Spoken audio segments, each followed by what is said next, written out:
गुजौथाम number सिलापातनि गुदि फरायसालिनि संग्राय आफादगिरिनि हेंथायै रां लानायनि अजद।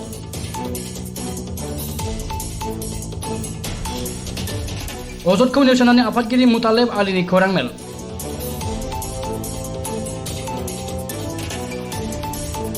थांनाय 18 मे खालाराव गुजौथाम नम्बर सिलापातनि गुदि फरायसालियाव संग्राया फरायसालिनि आफादगिरि मुतालेब आलीनि हेंथायै रां लानायखौ अजद होनानै खौरां बिजोङाव फोसावदोंमोन। आफादगिरि मुतालेब आलीया बे बाथ्राखौ नेवसिनानै खौरां मेल खुङो। যোৱা 18 তাৰিখে এজনী তিৰোতাই মোৰ নামত মিছা অপবাদ কৰিছে। এইটো একদম মিছা কথা। মোৰ লগত এনেকুৱা ধৰণৰ কোনো আলোচনা নাই। এতিয়া আমাৰ ৰাইজৰ ফালৰ পৰা কওক, ভালকৈ বুজাই দিম কথাটো। যোৱা 18 তাৰিখে যিটো নিউজ লাইভ বজাইছিল সেইটো একদম ভুৱা কথা।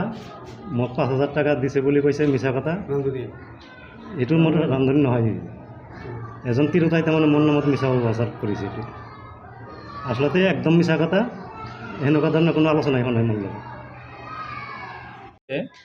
এইখন বিদ্যালয়ত মানে আমাৰ আচলতে অৰিজিনেল ৰান্ধনী নহয়, ৰিজিয়া খাতুন ৰান্ধনী নহয়। আমাৰ ৰান্ধনী হ'ল চাইৰা খাতুন আৰু ফুল খাতুন।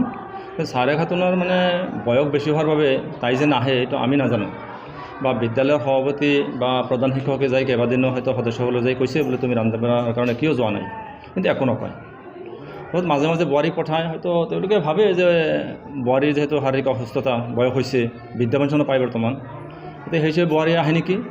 কিন্তু সিদিনা 18 তাৰিখে মানে বোৱাৰীয়ে হয়তো কিছু মিছা অভিযোগ দিছে, কাৰণ আবু তালেব এইখন বিদ্যালয়ৰ হয়তো বৰ্তমান সভাপতি। কিন্তু তাৰ বিৰুদ্ধে আমি এই অঞ্চলৰ কোনো মানুহে কোনো ধৰণৰ দুৰ্নীতি কৰা বুলি আমি কিন্তু প্ৰমাণ দিব নোৱাৰিম, বা তেনেকুৱা হয়তো প্ৰমাণ আমাৰ কাৰো হাতত নাই, আৰু তেওঁলোকেও দিব নোৱাৰিব আচলতে যদি সঁচা কথা কয়। কিন্তু হয়তো এটা মিছা অপবাদ দিছে, যিহেতু মানে তাইৰ শাহুৱেকে ৰান্ধনী আছিল, তাই হয়তো লোৱাৰ বাবে হয়তো কিবা চেষ্টা কৰিছে নেকি নাজানো। কিন্তু সেই এটা আশাত মানে সভাপতিৰ ওপৰত মিছা অভিযোগ দিয়া বুলি আমাৰ এটা সন্দেহ হয়। আৰু আচলতে এইটো মিছাই, কাৰণ আবু তালেব ল'ৰাজন আমি জনামতে তেনেকুৱা ধৰণৰ বেয়া চৰিত্ৰ নহয়। বিদ্যালয়খন হয়তো 903 নং চিলাপাতনি প্ৰাথমিক বিদ্যালয়। অভিযোগটো একমাত্ৰ সভাপতিৰ নামতে আনিছে, মানে প্ৰধান শিক্ষকৰ নামত হয়তো অভিযোগ তেনেকুৱা অনা নাই। কিন্তু খোৱা লোৱাৰ সম্পৰ্কে যিটো আনিছে এইটোও মিছা কথা, কাৰণ এইখন বিদ্যালয়ৰ সভাপতি মই এবাৰ দুবাৰ নহয়, মই বোধহয় 4বাৰ নে 5বাৰে এইখন বিদ্যালয়ৰ সভাপতি হৈছোঁ। হয়তো মোৰ আগে পাছে অন্যও হৈছে আৰু, কিন্তু খোৱা লোৱা সম্পৰ্কে কোনো আমি অসুবিধা পোৱা নাই, বা ল'ৰা ছোৱালীও আমাৰ ওচৰত কোনো আপত্তি দিয়া নাই, আৰু এনেও বৰ্তমানো ল'ৰা ছোৱালীয়ে আপত্তি দিয়া নাই। কিন্তু সেই ৰান্ধনী হিচাপে আহি প্ৰায় তাইহে মানে এই অভিযোগটো, মিছা অভিযোগটো দিছে। কাৰণ মই যেতিয়া সভাপতি আছিলোঁ তেতিয়া মই সপ্তাহত এদিন বা 2 সপ্তাহত 3 দিন, মাহেকত 5 দিন 6 দিন আহি তামচা কৰি অলপ দালি নাইবা হয়তো কিছু খায়ো গৈছোঁ, কিন্তু কোনোদিন বেয়া পোৱা নাই। বা ল'ৰা ছোৱালী সুধিছোঁ, ল'ৰা ছোৱালী বেয়া বুলি কোৱা নাই। মিছা অভিযোগ দিছে, এইটো এটা ভুৱা প্ৰচাৰ কৰিছে। এইটো আচলতে আইনসংগতভাৱে তেওঁলোকৰ ওপৰত মানে এটা বিহিত ব্যৱস্থা হ'ব লাগে, কাৰণ এজন সন্মানী মানুহৰ সন্মান ক্ষতি কৰিলে মানহানিৰ এটা গোচৰ দিব পাৰে তেওঁ। এতিয়া গোচৰ দিয়াটো হয়তো তেওঁৰ নিজৰ কথা, আৰু গোচৰ তেওঁ দিব বুলি আমি শুনিছোঁ।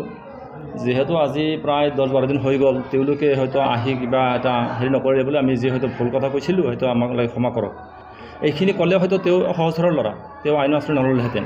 কিন্তু তেওঁলোকে এতিয়ালৈকে মানে চেলেঞ্জ মোডত আছে, গতিকে তেওঁ আইনৰ আশ্ৰয় লোৱাটো মানে মোৰ পক্ষে যুক্তিসংগত।